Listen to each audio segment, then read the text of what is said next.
벳세다 광야입니다. 남자만 5,000명, 부녀자 기만 명이 모여서 지금 막 식사를 마쳤습니다. 그들은 빵과 물고기로 배불리 먹고 남았습니다. 너무나 기뻐하고 즐거워했었습니다. 그런데 예수님은 제자들을 독촉해 가져서 빨리빨리 배를 타고 가버나움으로 건너가라고 했습니다.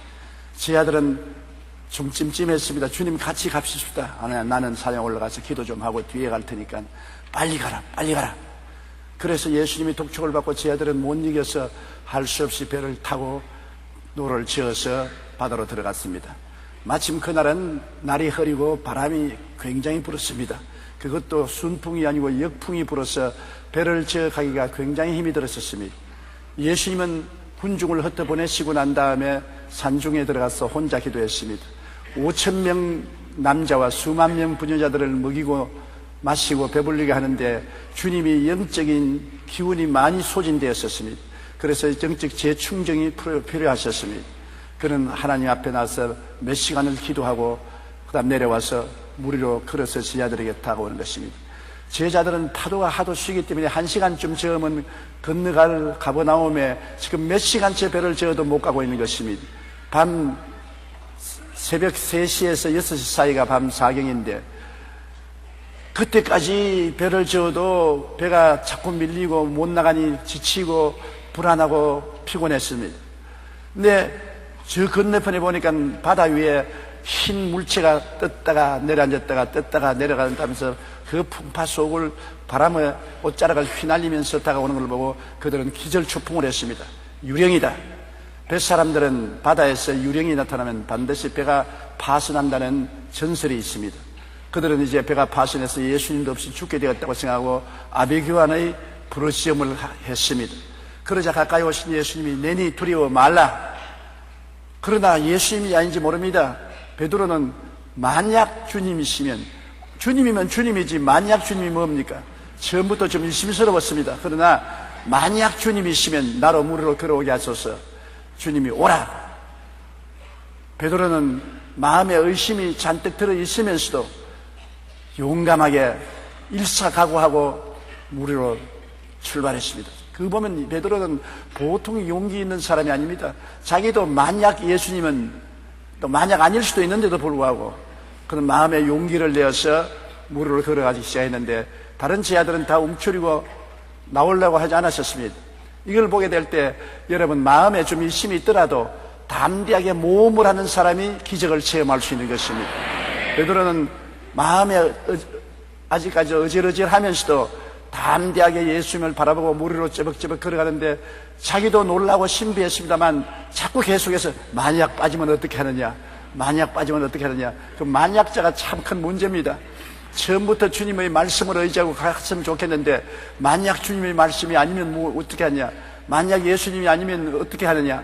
만약 때문에 그가 바람이 불고 물보라가 얼굴을 치니까 예수님을 바라보는 눈을 돌이켜 바람과 파도를 바라보고 공포심이 마음에 확 들어왔습니다. 그렇지, 만약 예수님이 아니면 난 죽었다. 그러자마자 물속에 푹 빠져들어가기 시작한 것입니다. 만약 그대로 됐었습니다. 그는 고함을 쳤습니다. 주여 나를 살려주시옵소서. 예수님이 즉시 그를 손에 건져 주셨습니다. 그리고 예수님 말씀하기를 믿음이 적은 자여 왜 의심하였느냐. 믿음이 있기는 있어요. 믿음이 있기 때문에 물속으로 걸어 들어왔지 않습니까? 그러나 의심을 같이 가지고 들어왔으니까 문제가 되었지. 주님께서 믿음이 적은 자여 왜 의심하였느냐. 우리가 믿음을 믿을 때는 확 믿어야지 의심을 하면서 믿으면 꼭 이런 일이 당하는 것입니다. 그래서 그는 예수님이 손을 잡고 건져서 함께 배 위에 올라오니까 제자들이 다 놀라서 예수님께 엎드려서 정말 하나님의 아들이라고 감탄을 했는데 순식간에 그들 배가 가버나움에 도착해서 편안히 내리게 된 것입니다. 이 이야기 속에 우리가 배울 수 있는 교훈이 대단히 많습니다. 첫째로 배를 타고 가는 것이 정상적이고 무리로 걷는 것은 기적인 것입니다. 여러분, 우리가 일반 생활은 자연 법칙을 따라서 사는 것이 정상적인 생활인 것입니다. 아침에 해가 뜨고 저녁에 해가 지고 아침에 일어나서 일하고 저녁에는 잠자리에 들어가서 쉬고 하는 것이 정상적이지요. 요사이 많은 질병이 걸리고 스트레스에 걸린 이유는 정상적인 것을 저버리고 밤새 일하고 아침에 와서 잠을 자는 그러한 직업적인 관례요. 또 일주일에 6일 동안 일하고 일요일째는 쉬어야 되겠는데 쉬지 않고 일주일 내내 계속해서 일함으로 말미암아 스트레스를 견디지 못해서 여러 가지 심신장애를 일으키는 것을 볼 수 있는 것입니다. 우리 일반적인 생활은 정상적인 자연 법칙을 따라서 살아야 되는 것입니다. 그러나 자연 법칙으로 살아갈 수 없을 때는 기적이 필요한 것입니다. 자연 법칙으로 우리가 살 수 없는 병에 걸렸을 때 의사도 약도 우리를 치료하지 못할 때는 기적이 필요한 것입니다. 제자들이 지금 배를 저 바다를 건너가는데 파도가 너무 쉬어서 정상적으로 자연 법칙을 따라서 볼 때는 도저히 가버나움까지 가지 못해서 제자들이 기절할 지경인 것입니다. 지치고 피곤해서 더 이상 배를 젓지 못할 처지였습니다. 그들에게는 기적적인 도움이 필요합니다. 그렇기 때문에 예수님께서 제자들을 구하기 위해서 물으로 걸어오신 것입니다. 이스라엘 백성이 홍해가에 모였을 때 앞에는 창일한 홍해수요 뒤에는 애굽의 바로 군대가 습격해 왔습니다. 그들은 자연적인 법칙을 통해서는 건너갈 수 없습니다. 자연 법칙이란 다리가 있어서 다리를 통해서 건너가든지 배를 타고 건너가든지 최악의 경우에는 헤엄을 쳐서 건너가야 되는데 그렇게 할 수 없는 처지인 것입니다. 그렇기 때문에 주님께서는 간섭하셔서 기적을 행하신 것입니다. 출애굽기 14장 15절로 16절에 야훼께서 모세에게 이르시되 너는 어찌하여 내게 부르짖느냐 이스라엘 자손에게 명령하여 앞으로 나아가게 하고 지팡이를 들고 손을 바다 위로 내밀어 그것이 갈라지게 하라. 이스라엘 자손이 바다 가운데서 마른 땅으로 행하리라. 모세가 바다 위로 손을 내밀매 야훼께서 큰 동풍이 밤새도록 바닷물을 물러가게 하시니 물이 갈라져 바다가 마른 땅이 된지라. 이것은 기적인 것입니다. 자연 법칙으로는 살아남을 수 없을 때 주님은 기적을 행하신 것입니다. 수르 광야의 기적도 한 가지입니다. 모세가 홍해에서 이스라엘을 인도해서 그들이 수르 광야에 들어가서 사흘 길을 걸었으나 물이 없었습니다. 사람이 나흘간 물을 안 마시면 죽는다고 말합니다. 거의 죽게 됐었습니다. 그런데 그들이 연못을 발견했는데 물이 있어서 마실 수가 없었습니다. 자연 법칙으로는 그 물을 마시면 마시지 않은 사람보다 더 빨리 죽을 수밖에 없는 독이 있는 물이었습니다. 그래서 그들이 모세에게 고함을 쳤습니다. 모세야 물을 달라고. 근데 모세가 부르짖어 기도하니까 하나님이 연못가에 있는 한 나무를 지시한지라 그 가지를 꺾어 물에 던지니 독이 사라지고 중화가 되어서 물을 다 실컷 마시고 가람을 면할 수가 있는 것입니다. 일반적으로는 그냥 물을 마시면 되는 것입니다. 그러나 물이 독이 섞였을 때 일반적인 자연 법칙을 통해서는 먹을 수 없을 때 주님께서 기적을 행하신 것입니다. 2005년 12월 뉴욕의 한 주택가 아파트에서 불이 났습니다. 미처 대피하지 못한 폭스 씨는 이제 겨우 1개월 된 아들을 이불에 싸서 창밖으로 내어 던졌습니다. 때마침 그곳에서는 아마추어 야구팀의 볼을 받는 포수가 불이 난 것을 보고 지켜 있다가 아기가 떨어지니까 볼 받듯이 찰칵 받았습니다. 더욱이 그는 예전에 인명구조에서 일했던 경험이 있기 때문에 아기를 안고 금방 인공호흡을 시키고 빨리 구급차에 실어서 병원에 들어가서 아기를 살려내는 것입니다. 아기를 던지기 직전 그 부인의 어머니는 기도를 했습니다. 저는 하나님 제발 아들을 살려주세요라고 간절히 기도했었습니다. 자연 법칙으로는 불에 타서 죽을 수밖에 없습니다. 한 살배기 어린 아기를 어떻게 불 속에서 건져낼 수 있습니까? 그러나 강보에 사서 창밖으로 던져버리는 것입니다. 그리고 하나님께 기도했습니다. 기적을 허락해달라고요. 그때 진짜 기적이 필요한데 어떻게 하필이면 야구에 볼을 받는 포수가 그게 구경하고 있다가 볼같이 날라온 어린애기를 찰싹 받을 수가 있었던 것입니까? 그것이 하나님의 기적인 것입니다. 참으로 신기한 일입니다. 불이 난 곳에 하필 야구 포수였고 인문 구정원이었던 사람이 서 있었다는 것은 놀라운 일입니다. 하나님은 요술사는 아닙니다. 그러나 인생의 생명의 위기에 처했을 때는 이처럼 간절한 기도를 듣고 기적을 행하시는 것입니다.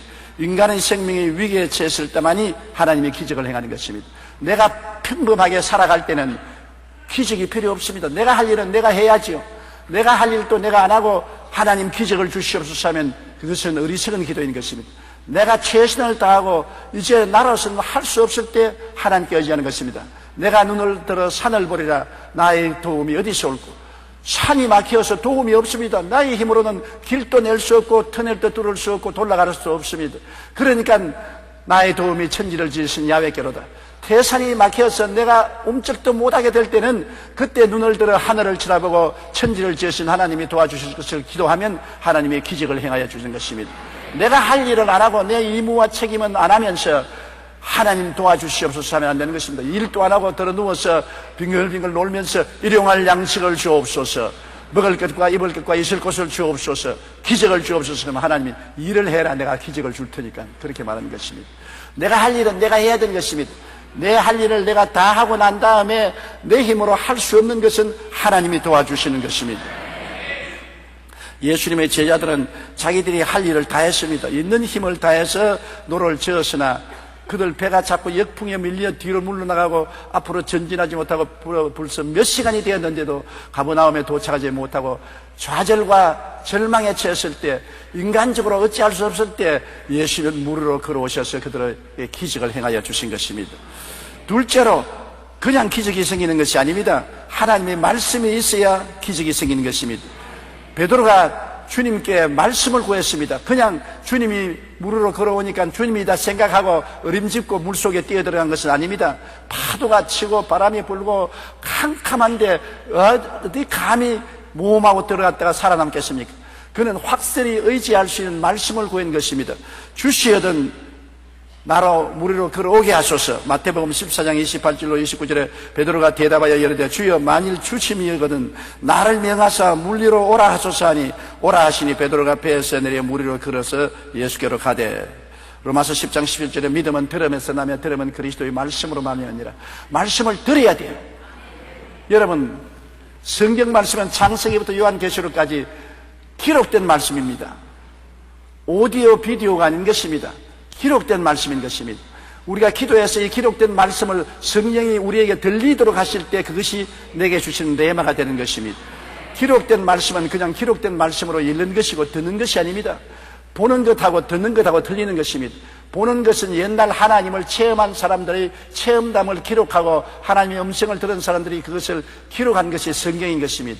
우리는 옛 사람들이 하나님의 음성을 듣고 체험하고 기록한 것을 읽고 있을 때 성령이 그 말씀을 통해서 우리에게 직접 마음속에 들리게 하시면 그것은 읽은 말씀이 아니고 들은 말씀이 되는 것입니다. 그럴 때 그것이 레마가 되는 것입니다. 예수님께서는 무리로 걸어올 때 베드로가 마음속에 성경을 보니까 이스라엘 백성이 홍해를 육지같이 건넜다 하더라. 나도 예수께로 가자. 그렇게 했더라면 물에 빠져 죽었습니다. 그는 기록한 말씀을 따라서 행하지 아니하고 주여 기록한 말씀대로 하는 것이 아니라 내게 말씀하여 주시옵소서. 지금 내게 말씀하여 주시옵소서. 그는 눈으로 본 말씀을 가지고 행한 것이 아니라 들은 말씀을 가지고 나간 것입니다. 믿음은 감각과 환경을 또 극복해야 되는 것입니다. 내가 믿었다고 해서 바람도 안 불고 파도도 안 치는 것이 아닙니다. 환경은 변하지 않습니다. 바람은 여전히 불고 파도는 여전히 쳤습니다만 믿음은 말씀 위에 서서 나가는 것입니다. 믿었다고 해서 환경이 갑자기 순탄해지지는 않습니다. 믿어도 바람과 파도는 걷습니다. 믿음으로써 우리는 한번 싸워야 되는 것입니다. 내가 믿었다고 해서 갑자기 병이 순식간에 낫는 것은 아닙니다. 마음에 믿었어도 여전히 병이 있고 고통이 있습니다. 그와 믿음과 싸워야 그 다음에는 믿음이 이기게 되는 것입니다. 왜 믿었는데 지금 당장 기적이 일어나지 않습니까? 그렇지 않습니다. 믿음은 반드시 환경과 싸워야 되는 것입니다. 제자들과 베드로는 하나님을 믿었습니다만 바람과 파도는 여전히 쳤습니다. 그들은 믿음으로 주님 오실 때까지 기다려야만 되는 것입니다. 우리도 주님 오실 때까지 기다려야만 되는 것입니다. 히브리서 12장 2절에 믿음의 주요 또 온전케 하시는 인 예수를 바라보자. 풍랑 속에서도 예수님을 바라보고 마음의 평안을 유지해야 되는 것입니다.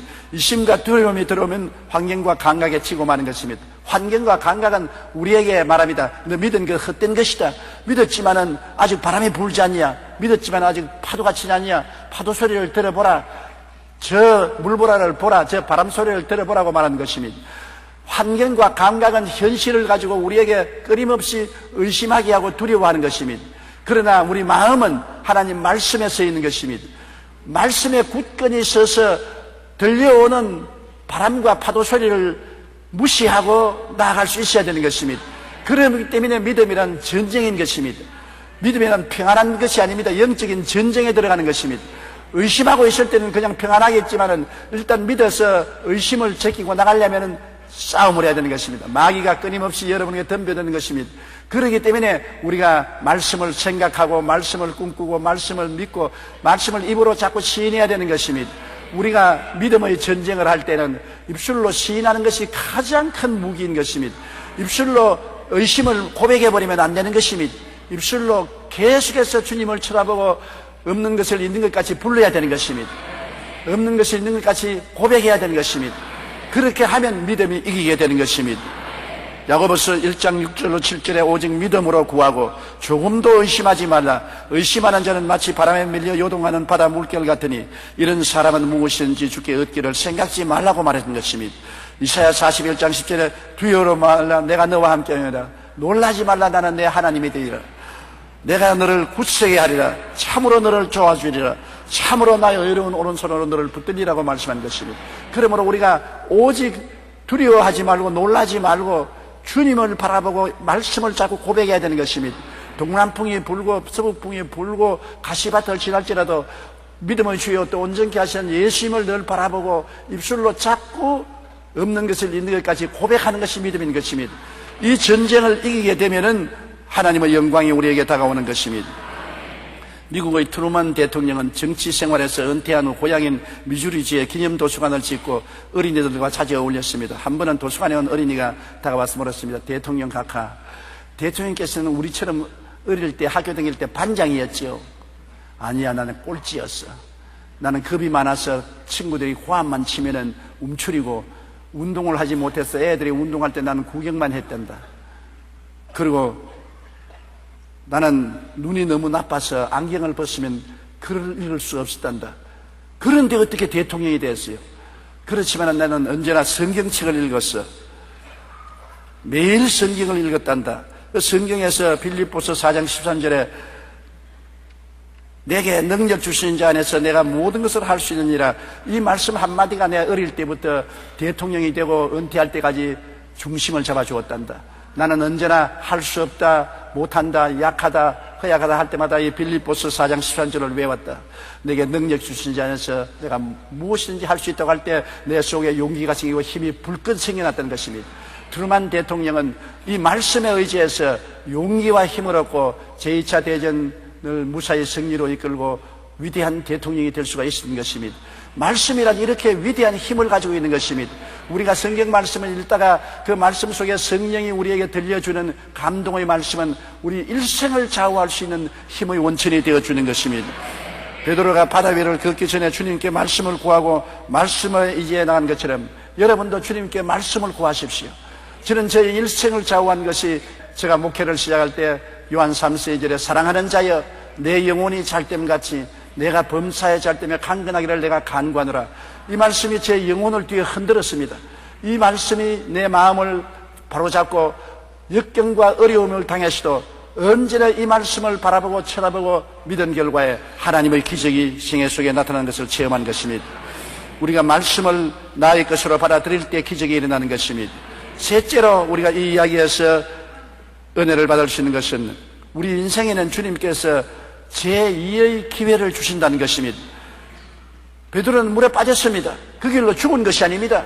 그가 주님께 부르짖어서 주여 나를 도와주시오 할 때 주님이 오셔서 손잡고 건져준 것입니다. 인생의 제2기회인 것입니다. 한 번 물으로 걸어가다가 빠졌다고 해서 영원히 빠지는 것은 아닙니다. 주님께 부르짖은 그 다음에 주님과 함께 또다시 물으로 걷는 체험을 하게 되는 것입니다. 마태복음 14장 30절로 31절에 바람을 보고 무서워 빠져가는지라 소리질러 이르되 주여 나를 구원하소서 하니 예수께서 즉시 손을 내밀어 그를 붙잡으시며 이르시되 믿음이 작은 자여 왜 의심하였느냐 하시고 주님께서 믿음이 적다고 꾸짖었지만은 그러나 다시 물에서 건져서 함께 물으로 걸어오게 된 것입니다.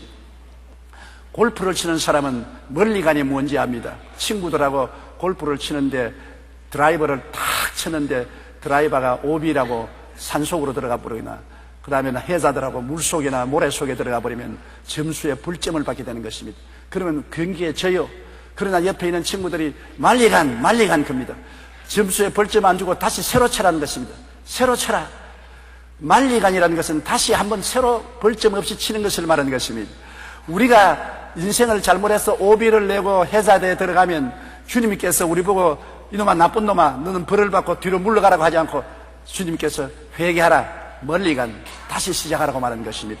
이것이 우리 주님인 것입니다. 골프할 때 실수하면 다시 칠 수 있게 허락하는 것처럼 주님께서는 우리에게 인생을 다시 시작할 수 있는 기회를 주신다는 것입니다. 베드로가 물에 빠졌을 때 주님은 멀리 다시 일어나라, 다시 시작하라고 말씀하시는 것입니다. 시편 119편 67절과 71절에 고난당하기 전에는 내가 그릇 행하였더니 이제는 주의 말씀을 지키나이다. 고난당한 것이 내게 유익이라. 고난을 당해서 그가 넘어지고 빠졌습니다. 그러나 그것이 경험이 되어서 다시 일어나서 전에보다 더 나은 삶을 살 수 있게 된 것입니다. 시편 50편 15절에 환난 날에 나를 부르라. 내가 너를 건지리니 내가 나를 영화롭게 하리라. 환난을 당했다고 주님이 버리는 것이 아닌 것입니다.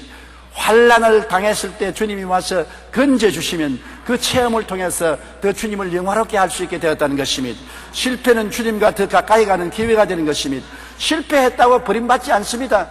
여러분, 실패하기 전에는 자기 힘으로 인생을 살아보려고 하다가 실패하면 도저히 자기 힘으로 인생을 살 수 없다는 것을 깨닫게 되고 더욱 주님을 의지하게 되는 것입니다.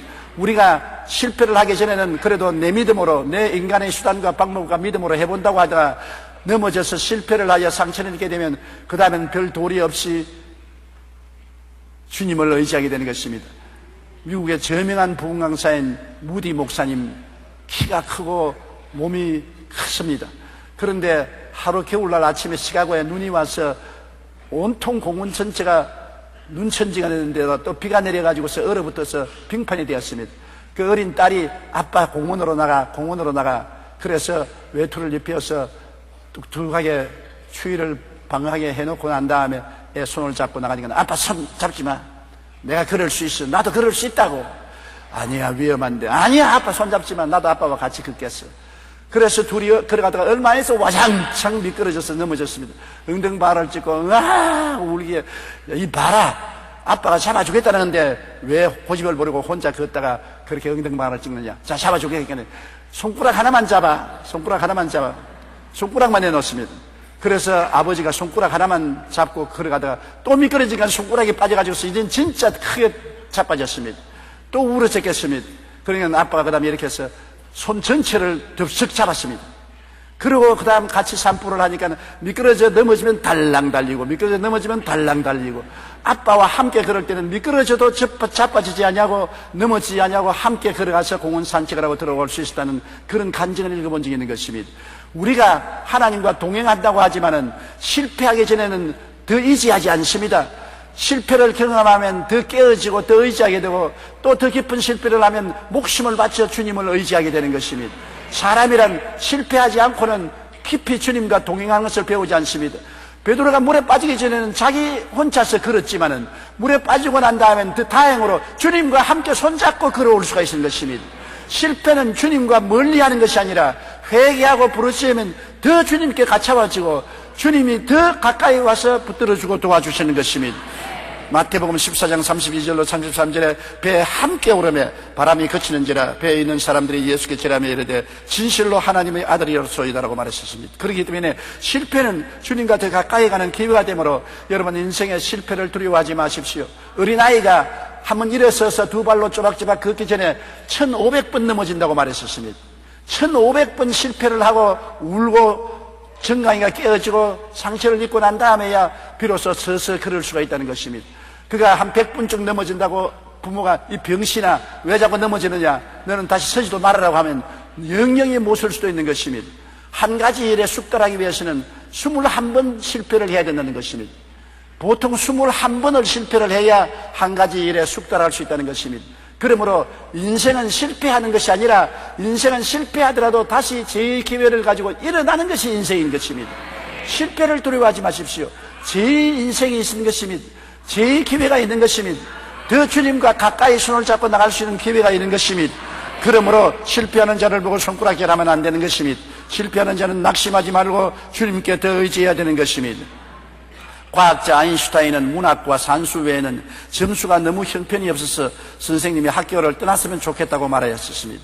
그런 아인슈타인이 세계적인 위대한 과학자가 되었습니다. 세계적인 오페라 작곡가 바그너는 16살이 되는 해에 무작정 학교를 그만두었다가 복학한 뒤 4개월 만에 퇴학을 당하고 졸업장조차 받지 못했습니다. 그러나 바그너는 오늘 세계가 아는 위대한 작곡가요 음악가인 것입니다. 가곡의 왕이라고 불리는 슈베르트도 처음에는 음악 공부를 따라가지 못해서 아버지가 작곡 금지령을 내릴 정도였지만 위대한 작곡가가 되었습니다.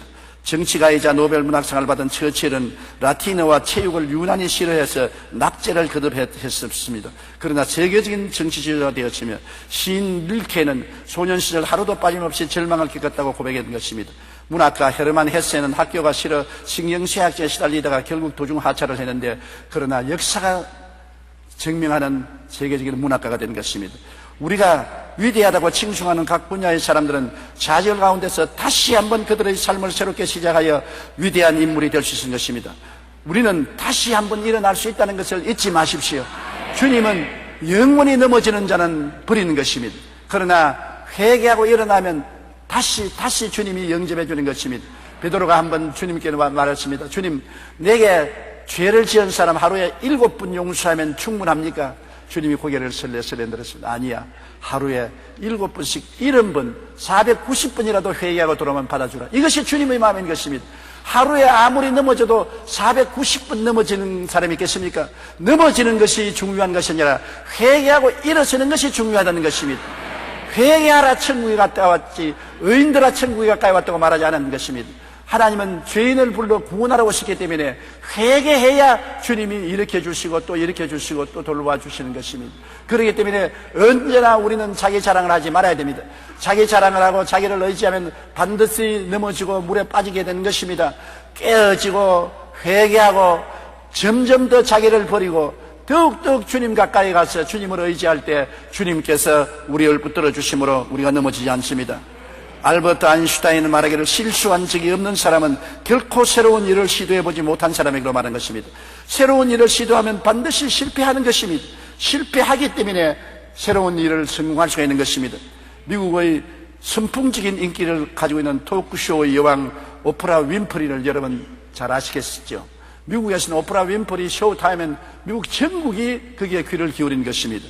그러나 오프라 윈프리는 흑인 사생아로 빈민가에 태어나서 13살에 성폭행을 당하고 14살에 임신했습니다.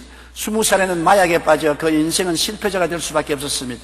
그러나 오프라 윈프리는 실패의 위기의 고난을 극복하는 흑인 여성들의 강인한 삶을 따른 소설을 읽으면서 자신의 약점과 부끄러운 과거를 이겨낼 의지를 하고 결심을 했습니다. 한 가지 결심을 했습니다.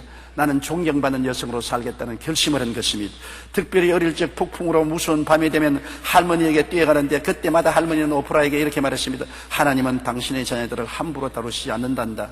오늘날 그녀는 마침내 토크쇼인 프리마돈나로 추앙받으며 배우로서 영화 텔레비전 프로그램 제작자로서 자선가로서 그리고 사업가로 실패를 극복한 산정인이 되어 서게 된 것입니다. 오프라 윈프리는 이렇게 말합니다. 당신의 상처를 지혜로 바꾸십시오. 실패는 모든 것의 끝이 아니라 새로운 지혜를 여는 기회가 되는 것입니다. 오프라 윈프리 같이 처참한 여자, 흑인의 민초에서 아버지도 모르는 사생자로 태어나서 어릴 때부터 성폭행을 당하고 벌써 소녀 시절에 어린애기를 가지고 세상에 버림받은 아편 중독자가 된 그가 한 번 마음에 결심한 것입니다. 단 한 번의 결심은 해야 되는 것입니다. 나는 세상에 존경받는 여자가 되겠다는 결심을 했습니다. 그때로부터 그는 있는 힘을 다해서 존경받는 여성이 되려고 노력했었습니다. 오늘날에 와서 그처럼 유명한 여성 토크쇼자가 전에는 없었던 것입니다. 저도 그 윈프리의 토크쇼를 종종 듣는데 굉장한 인기를 가지고 있는 것을 느낄 수가 있는 것입니다. 여러분, 실패는 새로 출발할 수 있는 지혜를 얻게 되는 것입니다.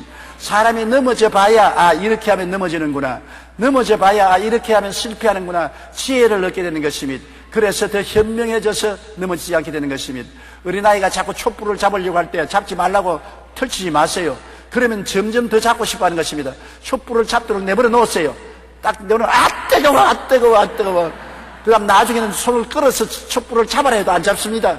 왜냐하면 뜨거운 것을 알았기 때문에 지혜를 얻게 되는 것입니다. 지혜를 얻게 됨으로 말미암아 촛불을 잡지 않는 것입니다. 실패는 우리에게 더 나은 지혜를 쌓아주는 것입니다. 많이 실패한 사람은 더 깊은 지혜를 가지고 있는 것입니다. 젊은 사람이 아무리 유능하고 박력이 있다 해도 노인들을 무시하면 안 되는 것은, 노인들은 일생을 살면서 많은 실패를 거듭했기 때문에 경험을 통한 지혜를 가지고 있는 것입니다. 젊은 사람은 머리가 좋고 패기가 등등해도 실패를 할 경험이 없기 때문에 지혜가 없는 것입니다. 그렇기 때문에 나이 많으신 부모님의 존경하고 부모님의 말에 귀를 기울이는 것이 좋고, 선배의 말에 귀를 기울이는 게 좋고, 원로의 말에 귀를 기울이는 게 좋습니다. 왜냐? 원래는 똑같은 인생길을 걸어오면서 많은 실패의 선잔을 마시고 지혜를 얻었으므로 그 지혜를 전수받으면 자기는 공짜로 그 고통 없이 배워서 어려운 함정을 피할 수가 있기 때문인 것입니다. 주님이 그 다음 배 타시니 배가 순식간에 가버나움에 도착했다는 말은 참 의미 깊은 말인 것입니다. 요한복음 6장 21절에 이에 기뻐 배로 영접하니 배는 곧 그들이 가려던 땅에 이르렀더라. 몇 시간을 배를 저어도 배가 갈릴리 바다 한가운데서 전진하지 못했는데 예수님이 타니까 한 번 졌는데 10번의 효과가 생겨서 순식간에 가버나움에 도착한 것입니다. 저는 언제나 공항에 갈 때 에스컬레이터를 타면서 머리에 생각이 나는 것입니다. 걸어서 계단을 올라가면 굉장히 힘이 들고 시간이 걸릴 것인데 에스컬레이터에 올라타 있으면 그냥 쭉 편안히 서 있는데 쉽게 올라가요. 또 평지에 깔려있는 에스컬레이터도 걸어가는 사람은 힘차게 걸어가지만은 에스컬레이터 위에서 걸어가면 10배, 20배 속도가 나는 것입니다. 우리 주님이 우리 인생의 배에 타면 다른 사람보다 효율이 굉장히 많이 생기는 것입니다. 10배, 20배 효율이 생기는 것입니다. 몇 시간을 배를 저어도 못 가는 가버나움에 예수님이 타자 몇 분 안 저었는데 순식간에 가버나움에 도착한 것입니다. 주님께서 우리 인생의 알파를 하면은 여러분 우리 인생을 쉽고 가볍게 속히 성공적으로 살아갈 수 있는 것입니다. 수고하고 무거운 짐진 자들은 다 내게로 오라. 내가 너희를 쉬게 하겠다는 것입니다. 주님이 쉬게 하겠다는 것은 내 짐은 쉽고 내 짐은 가볍다. 나를 의지하면 쉽고 가볍게 인생을 살아갈 수 있는 도움이 주어진다는 것입니다. 인생에 우리가 짐을 안 지는 것은 아닙니다. 예수님께 나오면은 주님이 쉽고 가볍게 인생을 짐을 지고 가게 만들어 주시는 것입니다. 그러므로 우리 주님께 의지하는 것은 그렇게 좋은 것입니다. 주님은 일상 자연적인 생활에도 우리에게 성공을 가져주는 것입니다. 요한복음 15장 7절에 너희가 내 안에 거하고 내 말이 너희 안에 거하면 무엇이든지 원하는 대로 구하라. 그래야만 이루리라고 말씀해 주신 것입니다. 인간이 할 수 있는 일은 인간이 해야 돼요. 최선을 다해도 절망에 처할 때는 기적을 구해야 되는 것입니다. 주님, 내가 할 일은 다 했습니다. 내가 수고도 해보고 노력도 해보고 처방도 해보고 애를 썼지만은 이제는 모든 길이 다 정말 강사입니다. 주님, 나를 도와주시옵소서. 저는 내 처지가 기억이 납니다. 7살에 폐병이 걸려서 병원에 가니까 6달밖에 못 산다고 말하고, 우리의 전통적으로 믿던 종교를 가지고 아무리 기도를 해도 대답도 없고, 이제는 죽음의 날만 기다리는 것입니다. 태산이 내 앞을 가로막았습니다. 내가 눈을 들어 산을 보니 산이 너무나 큽니다. 죽음이 임박해 왔습니다. 차차차 숨이 너무 가빠서 바로 눕지 못하고 벽에 기대야 되는 것입니다. 벽에 기대해도 숨을 잘 수 없고 눈만 감고 잠만 자면 숨이 막혀서 죽을 지경인 것입니다. 그런 고통이 오니까 내가 눈을 들어 산을 보고 내 도움이 어디서 올고 나의 도움이 천지를 지으신 야훼께로다. 그때 야훼께 부르짖은 것입니다. 나는 하나님의 이름을 들어본 적도 없고 예수님을 만나본 적도 없습니다. 누구 와서 나에게 전도한 적도 없고 목사나 교회에 와도 가본 적도 없는 것입니다. 그러나 사람이 절망에 처하니까 하나님을 찾게 되고 하나님은 전도자를 내게 보내서 내가 회개하고 예수 믿게 만들어 주시고 기적을 베풀어 주신 것입니다. 보통 약으로 살 수 있으면 기적을 구할 필요가 어디 있겠습니까? 기적은 절망에 처했을 때 기적이 필요하고 절망에 처해서 주님을 간절히 찾으면 주님께서 만나 주시는 것입니다. 평범할 때는 근성으로 기도하지 않아요. 간절히 기도하지 않아요. 그러나 여러분 정말 절망에 처하게 되면 애간장이 끓는 기도를 하게 되는 것입니다. 목숨을 바쳐서 부르짖고 기도하는 것입니다. 그런 기도에는 하나님이 기적을 행하여 주시는 것입니다. 평소에 주님과 함께하면 자연적인 도움이라도 하나님이 능력 있게 만들어주는 것입니다. 그러므로 기적이 필요하지 않은 평소 생활에도 주님이 함께 계시면 쉽고 가볍게 인생을 살게 만들어주시고, 더구나 절망에 처하고 갈 길이 없을 때 주님께 부르짖어 기도하면 절망에서 길을 만들어주시고 어두움에서 빛을 만들어주는 것입니다. 주님께서 말씀하지 않았습니까? 내가 곧 길이요 진리요 생명이라. 주님께서 바로 우리 길이 되시고 진리가 되시고 생명이 되시는 것입니다. 우리는 베드로가 물으로 걸었다가 물에 빠졌으나 주님 손을 잡고 이 양양하게 배로 돌아온 사실을 통해서 우리 인생의 진리를 깊이 깨닫고 우리도 제2, 제3의 베드로처럼 성공적인 인생을 살게 되기를 주님 이름으로 축원합니다. 우리 고개 숙여 기도드리겠습니다. 전능하신 아버지 하나님, 이 인생을 살아가는 동안에 폭풍이 이런 인생 바다를 항해하게 됩니다. 우리가 수고롭고 고달프고 혹은 파손되기도 합니다. 그러나 주님이 우리를 구원하기 위해서 언제나 바다 위로 걸어오심을 우리는 알고 있습니다. 내 아버지 하나님께서 주의 음성을 듣고 담대하게 믿음으로 주님을 향해서 나가게 도와주시옵소서. 나가다가 빠지더라도 주님은 다시 이렇게 세워주시고 이제는 혼자 걷지 않고 함께 걷게 만들어 주신 줄 믿습니다. 하나님 아버지여, 할 수 있거든이 무슨 말이냐? 믿는 자에게는 능치 못하심이 없다고 하셨습니다. 내 믿은 대로 될지다고 하셨습니다. 우리가 믿음으로 살고 보는 것으로 살지 말게 도와주시옵시고, 모두 말씀을 믿고 의지하고 믿음으로 사는 주의 종들이 되게 도와주시옵소서. 예수님 이름으로 기도드리옵나이다. 아멘.